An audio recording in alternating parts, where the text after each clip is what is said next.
All right, let's finish up with a story that's actually been getting a lot of votes on our subreddit about CNET's download.com. A lot of comments. We don't get that many comments on the submissions on our subreddit at technewstoday.reddit.com. But this one's had more than 40 comments last time I looked, probably more now. They're complaining about CNET bundling in programs with the stuff that you download from them. Complaints have been going on about download.com since pretty much download.com launched, even before they were part of CNET. But they keep recurring. The most recent ones, back in August, Extreme Tech warned developers that all updates software would be wrapped in tech tracker software unless you paid extra. You had to pay for a premium level to submit. You had to pay anyway to submit your software to download, but you had to pay a premium level, which is like $79 versus $99 for the year, to exempt your software from the tech tracker software. That tech tracker software is installation software that is downloaded to your desktop and then downloads and installs stuff. It's a way for them to push ads at you. In November, Download had to apologize for wrapping open source software like Nmap and VLC with toolbar installers. That was a big controversy for them. And Groovy Post is the link out of our subreddit showing the confusing process to install if you don't want to get things like Delta Toolbar or Sweet Packs, you really have to pay attention. They'll put the terms of service up with an accept button, but the accept button refers to installing something like Delta Toolbar. You have to actually decline and then accept the terms of service on the next page. It's very confusing.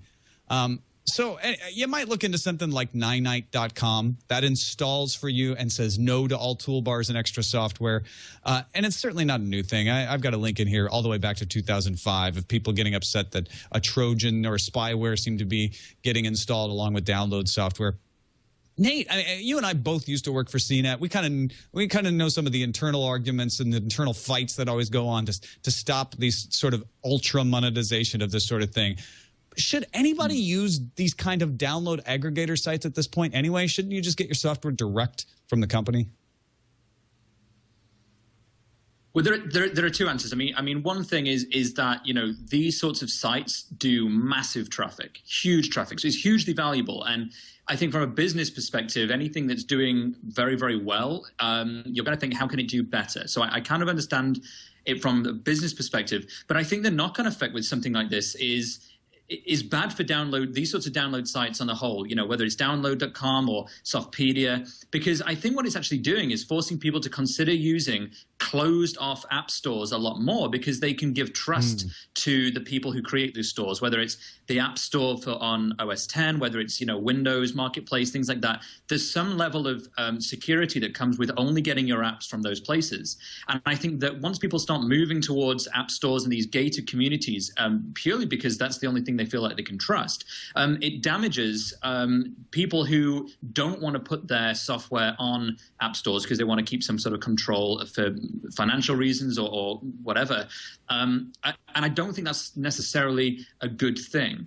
And so, you know, it's hard to know exactly on which side to fall on this, because there's plus and minus points, but it's also not new. You know, as you said, this has been going on for a long, long time. And actually, I think Leo on MacBreak Weekly last week did a really good walkthrough of how tricky these, you know, installers can be. But they're not new installers. You know, it's been like this for a long time. And I don't know, maybe app stores are going to force them out of business.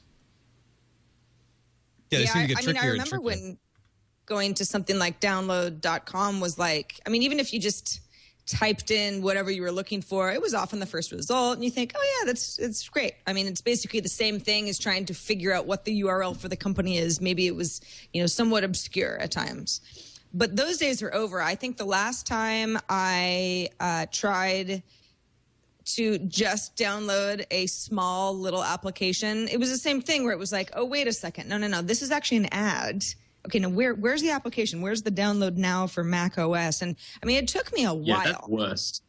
And it's like, who needs it? I think, yeah, in this day and age, we're so used to standalone apps.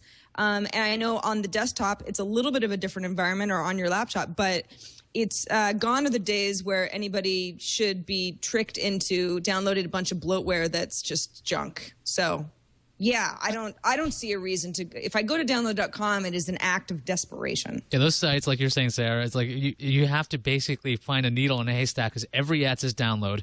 You don't know which one is to which. You see the slight gray outline that says ad, and maybe you don't click it by accident, and there's like it'll time out or some weird thing. There's all kinds of horrible tricks you can get caught into.